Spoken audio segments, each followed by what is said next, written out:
এদিকে ওসার জ্ঞান ফিরতেই সে শত্রুপক্ষের মোটরসাইকেলের তেলের পাইপ নিজের দাঁত দিয়ে কেটে দেয়, ফলে গাড়িটা সেখানেই বন্ধ হয়ে যায়। অন্যদিকে ওসার মা একটা বড় পাহাড়ের চূড়ায় উঠে দূর থেকে নিশানা করেন, কিন্তু আদিমানব ওসাকে ঢাল বানিয়ে ফেলায় ওসার মা ডিরেক্ট ওর গায়ে গুলি করতে পারে না। তাই বাধ্য হয়ে তাকে গুলি চালাতে হয় মোটরসাইকেলের টায়ারে। কিন্তু ততক্ষণে অনেক দেরি হয়ে গিয়েছিল। ওই আদিমানব ইতিমধ্যেই নিজের কাবিলার দিকে ফিরে এসেছিল।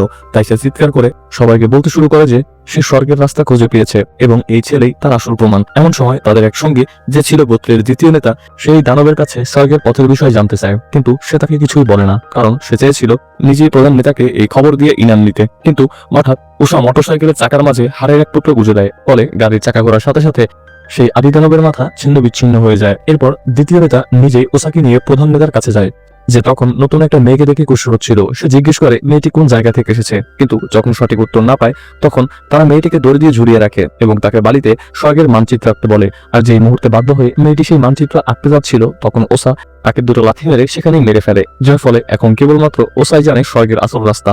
তাই বড় কর্তা জোর জবরদস্তির পথ ছেড়ে দিয়ে হাসি মুখে বলে, ভয় পেও না, আমি নিজেই তোমাকে তোমার ঘরে পৌঁছে দেবো। তারপর সে ওসাকে বিশ্রাম নিতে পাঠায়। পরবর্তীবার দেখতে ভিডিওটিতে একটি লাইক দিয়ে চ্যানেলটি সাবস্ক্রাইব করে আমাদের সাথেই থাকুন।